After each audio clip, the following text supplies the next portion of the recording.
Bir ülkenin zenginleşmesi için petrolü, altını ya da devasa toprakları olması gerektiğini mi düşünüyorsunuz? Singapur size yanıldığınızı kanıtlamak üzere. 1965 yılında bağımsız bırakıldığında bu küçük adanın elinde ne doğal kaynağı vardı ne de güçlü bir ekonomi. Sadece kaos, korku ve hayatta kalma içgüdüsü. Bugün ise dünyanın en zengin insanlarının paralarını saklamak için sıraya girdiği, kuralların neredeyse matematiksel bir disiplinle uygulandığı ultramodern bir şehir devleti duruyor. Peki hiçbir şey olmayan bir halk nasıl oldu da dünyanın geri kalanını kendine muhtaç bıraktı? Bu bir başarı hikayesi mi yoksa kusursuz bir hayatta kalma simülasyonu mu? Çünkü Singapur'daki her gökdelen aslında 1965'in o derin korkusunun üzerine inşa edildi. Ve belki de bu yüzden burada refah sadece ekonomiyle değil, insan davranışını kontrol edebilme becerisiyle ölçülüyor. Bu videoda modern dünyanın en güvenli ve en düzenli toplumlarından birinin arkasındaki görünmez toplumsal anlaşmayı anlamaya çalışacağız.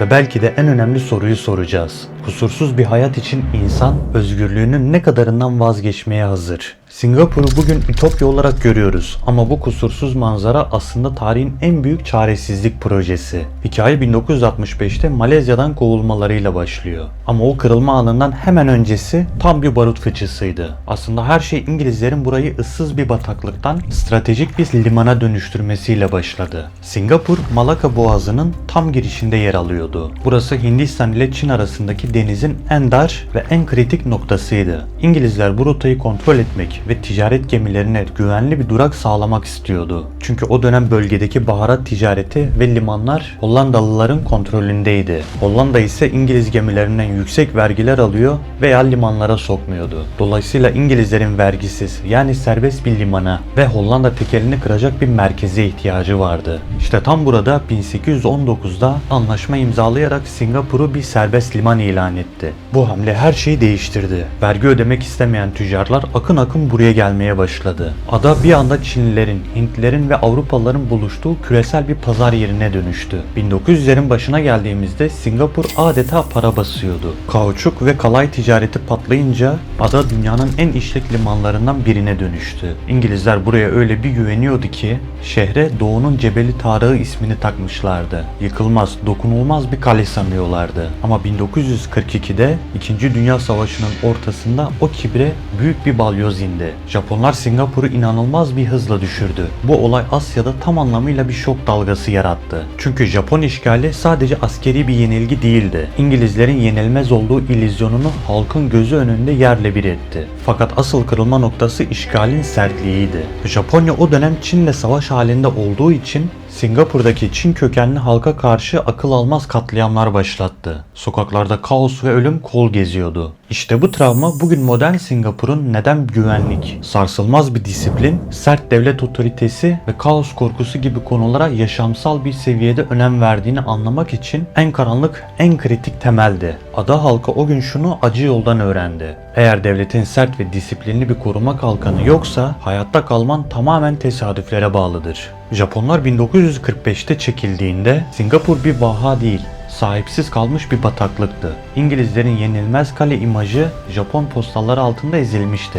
Halkın koruyucuya olan güveni bitmişti. Singapur artık şunu biliyordu. Eğer devlet yeterince güçlü değilse kaos herkesi yutabilirdi. Ve tam bu atmosferin içinde sahneye Cambridge koridorlarında İngiliz hukukunu ve stratejisini onlardan daha iyi öğrenmiş bir sistem mimarı Lee Kuan Yew çıktı. O İngilizlerin kibrini yakından tanıyan, işçi sendikalarının avukatlığını yaparak sokağın nabzını tutan, rasyonel ve bir o kadar da tehlikeli bir dehaydı. Zihni Machiavelli'nin o meşhur korkulmak sevilmekten iyidir prensibiyle bilenmişti. Çünkü ona göre sevgi değişkendi ama disiplin kalıcıydı. Ancak bu sertliği Confucius'un toplumun selameti için hiyerarşi ve görev bilinci felsefesiyle dengeleyen adeta Platoncu filozof kral edasıyla hareket ediyordu. 1959'da başbakanlık koltuğuna oturduğunda elinde tek bir gerçeklik vardı. Yapayalnızız ve bu bataklıkta boğulmak üzereyiz. İşte bu çaresizlik Lee Kuan Yew'yu o büyük kumara itti.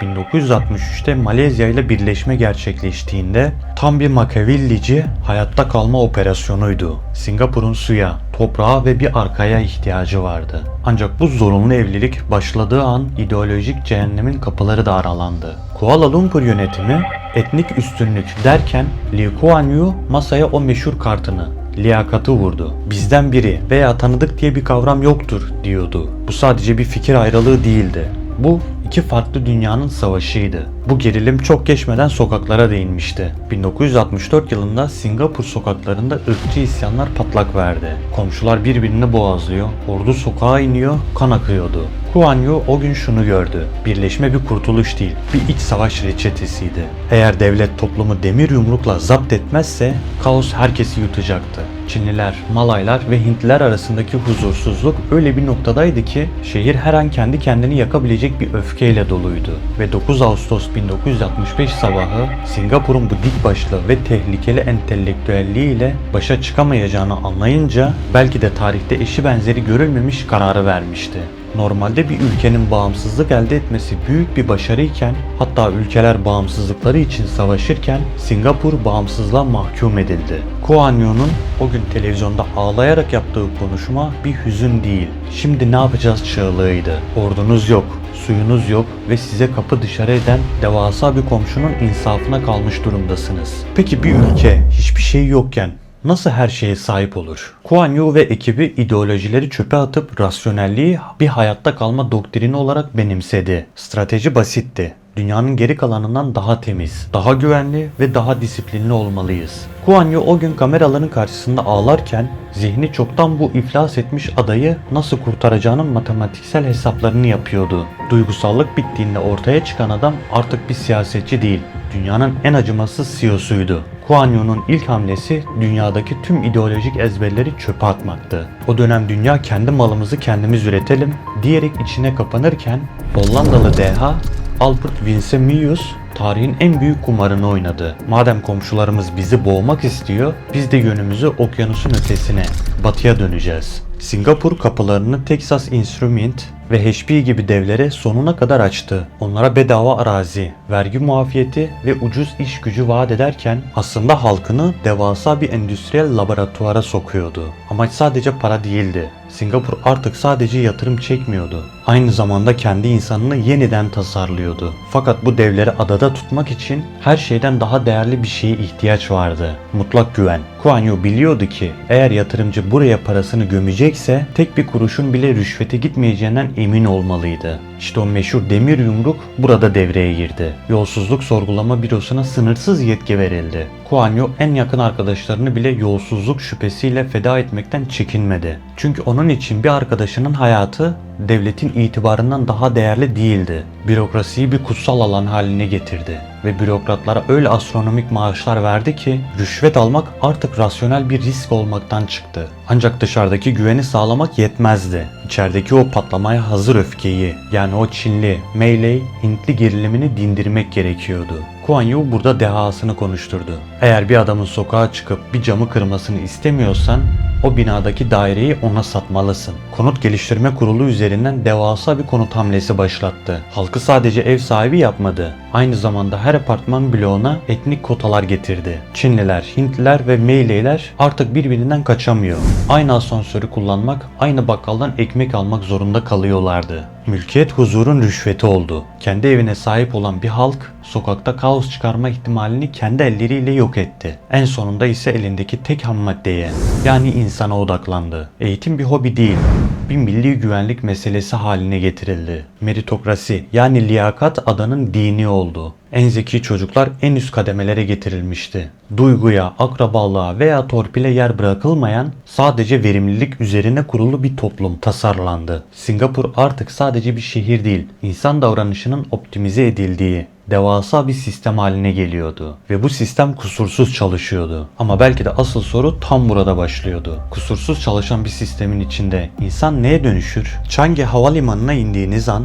bir ülkeye değil de gelecekteki bir koloniye ayak basmış gibi hissedersiniz. Burası insan elinden çıkmış en pürüzsüz simülasyon. Burada yaşamak dışarıdan bakınca cazip görünüyor. Çünkü Singapur modern insanın en büyük düşmanını, belirsizliği yok etti. Burada bir kafeye gidip masaya en son model laptopunuzu, cüzdanınızı bırakıp yarım saat ortadan kaybolabilirsiniz. Döndüğünüzde her şeyi bıraktığınız gibi bulursunuz. Bu sadece ağır cezaların getirdiği bir korku değil. Bu sistemin rasyonelliği. Suç oranının bu kadar düşük olmasının sebebi hırsızlık yapmanın matematiksel olarak aptalca bir eylem haline getirilmiş olması. Ortalama gelirin bu kadar yüksek, her köşenin kamerayla izlendiği bir yerde 500 dolarlık bir telefon için hayatını karartmak rasyonel bir beynin yapacağı iş değil. Singapur suçu ahlaki bir meseleden çıkarıp verimsiz bir hata kodu olarak sistemden sildi. Sokaklara çıktığınızda ise o meşhur temizlik sizi karşılıyor. Ama bu da sadece çöp atmamak meselesi değil. Singapur'da trafik bile spontane değil.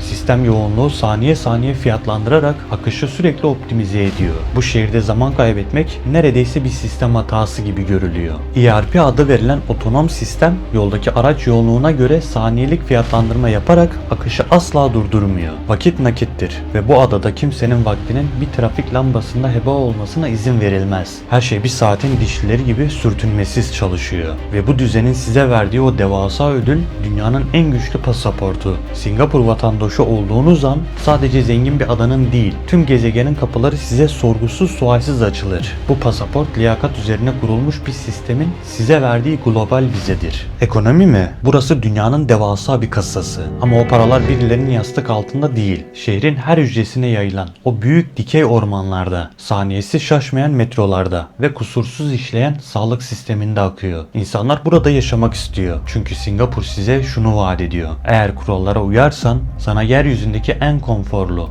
en güvenli ve en verimli hayatı vereceğim. Dışarıdan bakan bir batılı için burası fazla steril, fazla kurallı görünebilir. Ama her gün kaosun, düzensizliğin ve ekonomik belirsizliğin içinde boğulan milyonlarca insan için Singapur, o karanlık denizin ortasında parlayan, her saniyesi planlanmış, tertemiz ve zengin bir sığınak. Ama belki de Singapur'un en ilginç tarafı tam olarak burada başlıyor. Çünkü bir sistem hayatınızdaki tüm kaosu ortadan kaldırdığında zamanla sizi de yeniden şekillendirmeye başlıyor. Singapur'un o kusursuz çarkları dönmeye başladığında sistem sadece binaları değil, insan ruhunu da yeniden tasarlamaya başladı. Çünkü elinizde bir yeraltı kaynağı yoksa, sistemin hayatta kalması için insan ham maddesinin 24 saat en yüksek performansta çalışması gerekir. Bu da daha çocukluktan başlayan acımasız bir eleme mekanizması doğurdu. Singapur'da çocuk olmak bir oyun parkında değil, bir laboratuvar tüpünde büyümek gibi. Henüz 12 yaşındayken girilen sınavlar bir çocuğun hayatının geri kalanını hangi seviyede bir parça olacağını belirliyor. Bu baskı toplumun DNA'sına Kiasu adı verilen geri kalma korkusu kavramını kazıdı. Bir Singapurlu için hayat sürekli birilerinin geçmek zorunda olduğu, bitiş çizgisi olmayan bir maratondur. Öyle ki sadece dükkanın önünde kuyruk görüldüğünde bile içeriği bilinmeyen o sıraya girilir. Çünkü o sırada olmamak bir şeyi kaçırmak demektir. Peki bu sistem neden hala bu kadar çekici? Çünkü her ne kadar yorucu olsa da dışarıdaki kaosla kıyaslandığında sunduğu güvenlik paha biçilemez. İnsanlar bu tempoyu kabul ediyor. Çünkü karşılığında vaat edilen o konforlu hayatın garantisi başka hiçbir yerde yok. Ancak bu performans takıntısı zamanla sosyal dokuyu da kemirmeye başlıyor. Eğer vaktinizi en yüksek verimlilikle kullanmak zorundaysanız derin duygusal bağlar sisteme hizmet etmeyen birer zaman israfına dönüşebiliyor. Singapur sokaklarında insanlar birbirine çarpmadan bir saatin dişlileri gibi yan yana yürürler. Ama birbirlerinin gözlerine bakmazlar. Arkadaşlıklar bile çoğu zaman birer iş ağına yani network'e odaklıdır. Singapur 1965'te hayatta kalmak için kurulmuştu. Ama öyle bir sistem inşa edildi ki halk bugün çocuk yapmayı ve bir gelecek kurmayı yavaş yavaş reddediyor. Bugün devlet halkı çocuk sahibi olmaya teşvik etmek için milyarlar harcıyor. Ancak yıllarca optimize edilmiş bir toplumda insanın en doğal içgüdüleri bile artık sistemin temposuna ayak uyduramıyor. Sonuçta ortaya çıkan şey şık takım elbiselerin altına saklanmış kronik bir stres. Gece yastığa baş koyulduğunda sorulan o tek soru kalıyor. Daha ne kadar bu hızda koşabilirim? Sistem hayatta kalma derdini çözdü. Ama yaşama sevincini de o devasa gökdelenlerin temeline gömdü. Singapur'u uzak bir adada yapılmış tuhaf bir deney olarak görüp kenara itmek en kolayı. Onlar özgürlüklerini sattı. Biz ise özgürüz diyerek kendimizi avutabiliriz. Ama o devasa cam kulelerin yansımasına biraz daha yakından dikkatli bakarsak aslında orada kendi geleceğimizi görmeye başlarız. Kuan Yu 1965'te kurduğu o hayatta kalma makinesi bugün aslında tüm modern dünyanın işletim sistemi haline gelmiş durumda. Bugün hepimiz birer veri noktasına dönüştük. Puanlıyoruz, algoritmalarla takip ediliyoruz ve her gün biraz daha fazla güvenlik için mahremiyetimizden vazgeçiyoruz. Şehirlerimiz daha akıllı, hayatlarımız daha optimize ama ruhlarımız bir o kadar daha yorgun. Singapur sadece bu süreci bizden 50 yıl önce başlattı ve çok daha dürüst bir şekilde tamamladı. Onlar güvenli bir sokakta yürümek ve banka hesabındaki o rakamları görmek için neyi feda ettiklerini en başından biliyorlardı. Belki de bu ada bir hata değil. İnsanlığın kaostan kaçıp sığındığı o son duraktı. Sonuçta o bataklıktan çıkan zayıf kurt bugün dünyanın en görkemli sarayında yaşıyor. Ama o sarayın kapıları dışarıdan değil, içeriden kilitli. Şimdi aynaya bakıp sormak gerekiyor. Daha konforlu, daha güvenli ve daha pürüzsüz bir hayat için biz kendi özgürlüğümüzün ne kadarını çoktan masada bıraktık?